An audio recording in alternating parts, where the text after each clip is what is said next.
જૂનાગઢના જોશીપરા અને સરદારપુરા વિસ્તારના લોકો ભૂગર્ભ ગટરના રોડ રસ્તાઓના કામોને લઈને ભારે પરેશાની ભોગવી રહ્યા છે। જૂનાગઢમાં તમામ વિસ્તારો રસ્તાઓ બન્યા છે બ્રેક ડાન્સ રોડ, ત્યારે જુદા જુદા કામોને લઈને લોકોના સારા રોડ રસ્તાને બિસ્માર બનાવી દેવામાં આવે છે। જનતાનો આક્રોશ તંત્ર દ્વારા આડેધડ કામને લઈને લોકો પરેશાન બન્યા છે।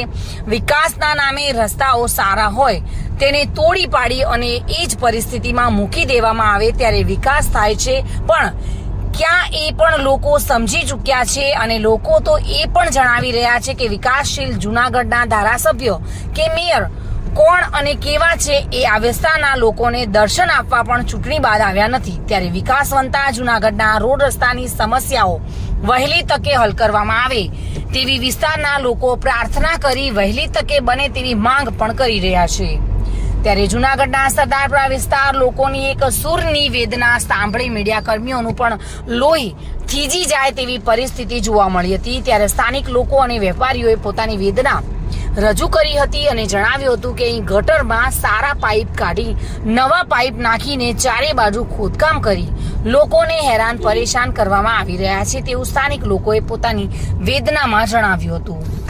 જૂનાગઢમાં લાંબા સમયથી ચાલતા ભૂગર્ભ ગટર સહિતના કામને લઈને જૂનાગઢ શહેરના મોટા ભાગના લગભગ તમામ રસ્તાઓ ખોદી નાખી અને ત્યારબાદ પહેલા જેવા કરી આપવાની તસ્તી તંત્ર દ્વારા લેવામાં ન આવતા હાલમાં રસ્તાઓ બિસ્માર હાલતમાં જોવા મળી રહ્યા છે।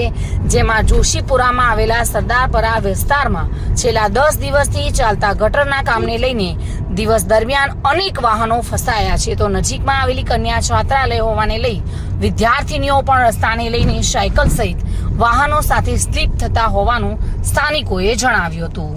જૂનાગઢનો સરદારપરા વિસ્તાર છે। આ વિસ્તારની અંદર છેલ્લા અઠવાડિયાથી 10 દિવસથી આખા સરદારપરાની અંદર જૂના જે પાઇપ હતા ગટરના એ કોરા કાઢી અને નવા હાંકડા પાઇપ નાખે છે। એ નાખ્યાનો વાંધો નથી, પણ એ હાંકડા પાઇપથી ગટર યોજનાનું કઈ રીતનું કામ આલે એ કાંઈ ખબર પડતી નથી।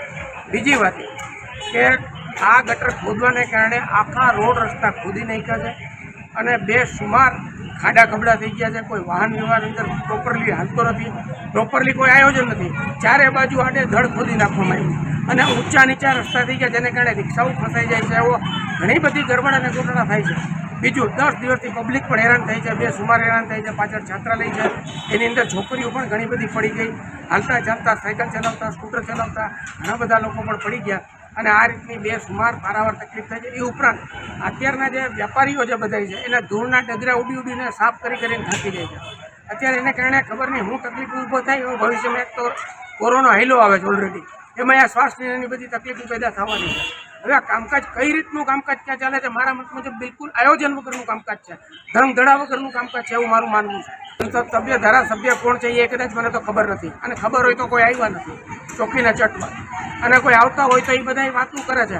આ તો 450ના ગેસના સિલિન્ડર જેવી વાત છે। રાજસ્થાનમાં 450નો ગેસનું સિલિન્ડર આપશું તો અહીંયા કેમ નહીં, અને રાજસ્થાનમાં ના પાડી દીધી ભાઈ અમે એવી કોઈ સ્કીમ કઈ રીતે ત્યાં તો જુમલા છે।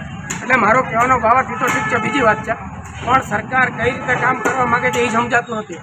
મને તો એમ થાય કે બધો ભ્રષ્ટાચાર નરિયો ભ્રષ્ટાચાર જ ચાલે છે। આ કે રસ્તા જેવા હજી બનાવે ન બનાવે પહેલાં ખોદવાના ચાલુ કરી દે, ખોદકામ સતત ચાલુ છે। ગેસ જાય તો નળ આવે, નળ જાય તો ગટર આવે, ગટર જાય તો ઇલેક્ટ્રિકની લાઈનો આવે, ઇલેક્ટ્રિક લાઈન જાય તો ઓલા 5G વાળા અને 4G વાળા આવી જાય।